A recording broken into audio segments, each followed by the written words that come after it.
ఇప్పుడు legendary producer Allu Arvind గారిని మాట్లాడవలసిందిగా రిక్వెస్ట్ చేస్తున్నాం. సార్, అందరికంటే క్రేజీ ఫ్రెండ్ మీరే సార్. ప్రతిసారి ఫుల్ ఫన్ క్రియేట్ చేస్తూ ఉంటారు. ఇది ఒక ఎటకారం బ్యాచ్. ఈ వాసు ఎటకారం, ఆ డైరెక్టర్ ఎటకారం, నేను మొత్తం ఈ ఎటకారం అంతా కలిపి ఈస్ట్ గోదావరి అంతా వెటకారం. జనరల్గా ఈస్ట్ గోదావరి ఒక వెటకారం డిస్ట్రిక్ట్. వాళ్ళకి ఆ ఫన్ సరదా అంటే చాలా ఇష్టం. అందువల్ల మొదట్లో ఆయ్ అని పేరు పెడదామా అని ఆలోచించినప్పుడు ఒక ప్రాంతానికి ఆగిపోతుందేమో ఆయ్ అనేది, మిగతా ప్రాంతాల్లో తెలియదు కదా అని అంటే మేము కాసేపు కూర్చొని ఆయ్ ఎన్ని రకాలుగా ఉపయోగిస్తారు అని ఒక 20 రకాలు అనుకున్నాం ఆ ప్రాంతంలో. సో అందుకని టైటిల్ కరెక్ట్. ఫిదా. ఫిదా అనేది జనరల్గా ఇక్కడ తెలంగాణలో ఉండే టైటిల్, కానీ ఆంధ్రాలో కూడా సూపర్ హిట్ అయింది. అందువల్ల ప్రాంతానికి టైటిల్ని ఆపొద్దు, అందులో చెప్పే కంటెంట్ని బట్టి అది అంత దూరం వెళ్తుంది అని. సినిమా చాలా సరదాగా ఉండే సినిమా. అంటే ఇవాళ సరదాగా ఉండే సినిమాలు బాగా పే చేస్తున్నాయి కాబట్టి తప్పకుండా ఇది పే చేస్తాను అనుకుంటున్నాను నేను. ఆ దర్శకుడికి ఆ టైమింగ్, మన కామెడీలో కావాల్సింది ఏంటి, మెయిన్ టైమింగ్. ఆ టైమింగ్ గ్రిప్ ఉంది. నేను ఫస్ట్గా నితిన్ని అప్రిషియేట్ చేయాలి. నాకు కథ చెప్పి నితిన్ అడుగుతున్నాం అంటే ఊరుకోవా అన్నాను వాసుని. అంటే హీరో అవ్వాలనుకున్నప్పుడు ఇలా కొడితే 20 మంది పడిపోయేలాగా అనుకుంటారు, కానీ ఈ కామెడీ సబ్జెక్టు ఫ్రెండ్స్ తోటి రోడ్ల మీద అల్లరి చేస్తూ తిరిగి ఈ సబ్జెక్ట్ ఎందుకే ఒప్పుకుంటారు అని అంటే, తర్వాత ఆయనతోటే నాకు చెప్పించాడు. నాకు కథ చాలా నచ్చిందండి, చాలా సరదాగా ఉంది. ఈ సినిమాలో నేను ఎంతమందిని కొడితే ఎంతమంది పడిపోతారని కాదు కదా, మీరు అలా అన్నారంట, హీరోయిజం ఉండాలి కదా అనేది. నాకు కాదండి, నాకు కథ హిట్ అయితే అదే హీరోయిజము అని. అతనికి ఒక 80% క్యారెక్టర్లు ఉంటారు. ఇంకో 2 ఫ్రెండ్స్ చాలా సరదాగా చేశారు. ఇంకొక అతని పేరేంటి, అతనికి వెళ్ళాడు, అంకిత్ అని అతనికి వెళ్ళాడు. కాకపోతే ఆ సినిమాలో నాకు నేను రష్ చూసినప్పుడు నాకు నచ్చింది ఏంటంటే, మొదట్లో ఏమో తిట్టాను, ఈ సినిమాని ఈస్ట్ గోదావరి వర్షంలోకి తీసుకెళ్ళి సినిమాని తీస్తామండి అన్నారు. అప్పుడెప్పుడో ఆ వర్షం అప్పుడే తీస్తాము, ఇలా తీస్తాం అలా తీస్తాం అన్నారు. అది సినిమా జరిగి వర్షాలు అయిపోయిన తర్వాత ఇప్పుడు వచ్చింది. అది వచ్చి దాన్ని ప్రతి సీన్కి వర్షం కురిపిస్తూ 1 కోటి చిల్లర వర్షానికి అయ్యిందండి.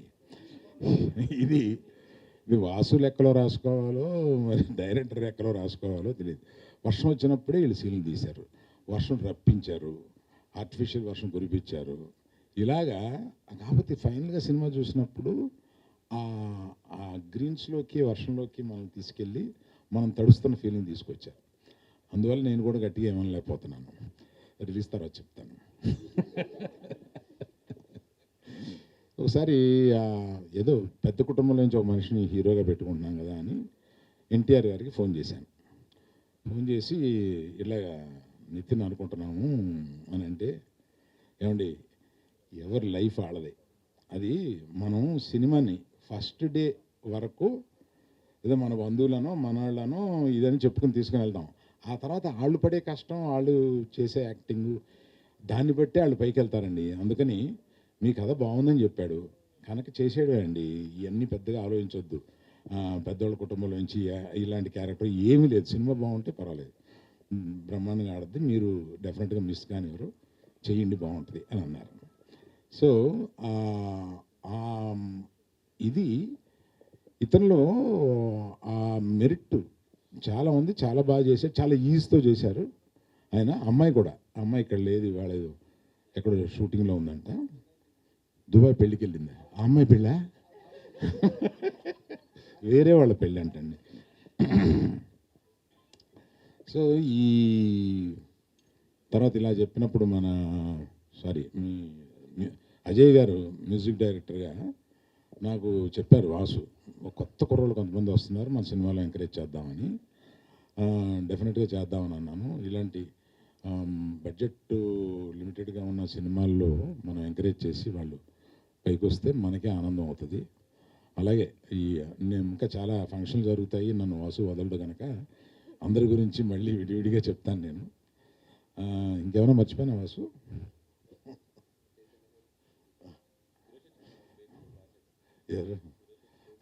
మేబీ కూడా రాశారు కదా మీరు. లిరిసిస్ట్ సురేష్ గారును, తర్వాత మాకు చైతన్య గారు మా బ్యానర్లో, అంటే ఈయన కష్టాలు వస్తే అతుకునే టైప్ అనమాట. ఈయన అంటే ఎక్కడో జరగటం లేదు, ఇదేదో ఎడిటింగ్ దీన్ని ఇంకా బెటర్గా చేయాలి, లేకపోతే ఈ సినిమాని కొంచెం బెటర్గా చూపించాలి అనుకున్నప్పుడు ఆయనకున్న అనుభవం తీసుకొచ్చి చూపిస్తే ఆయన దాన్ని అక్కడ కూర్చుని నెలల తరబడి దాన్ని రిపేర్ చేస్తూ మనకు వచ్చే ప్రోడక్ట్ని మనం అలా చూస్తాం. కానీ వెనకాల చాలా కష్టాలు ఉంటాయండి. ఆ కష్టాలని ఎక్కువ పంచుకునే వాళ్ళల్లో మా గీతార్ట్స్లో చైతన్య ఒకడు. Thank you Chaitanya, thank you. So media మిత్రులకి ఇక్కడి నుంచి జనం బాగుంది అని చెప్పే వరకు మీరు తీసుకెళ్ళాలి. మాకు ఓపెనింగ్ వచ్చినాయి అంటే మీరు కొంత కారణం అవ్వాలి. Thank you very much. Thank you sir, thank you so much. దీంతో నాతో పాటు ప్రొడ్యూస్ చేసిన విజయక్క and co producers Bhanu, Riyaz వీళ్ళందరూ కూడా అక్కడ విష్ణు గారి సినిమా జరుగుతుంది, ఆ షూటింగ్లో ఉన్నారు. అందుకు రాలేపోయారు వాళ్ళు ఇక్కడికి. But yeah, they are also part of the team. And మా అందరికీ కూడా ఇది మంచి సక్సెస్ ఇవ్వాలని చెప్పి విష్ చేయండి అంతే. Thank you sir, thank you so much. And ఇప్పుడు సాంగ్ ప్లే అవుతుంది, హుక్ స్టెప్ చేయాలి మీరందరూ కలిపి. అరవింద్ గారిని అడగట్లేదు, సో మీరు ఇంకా నితిన్ గారు. నీ డ్రెస్ డిజైనర్ ఎవరు? అయితే నాకు కూడా చేయాలమ్మా నువ్వు డ్రెస్.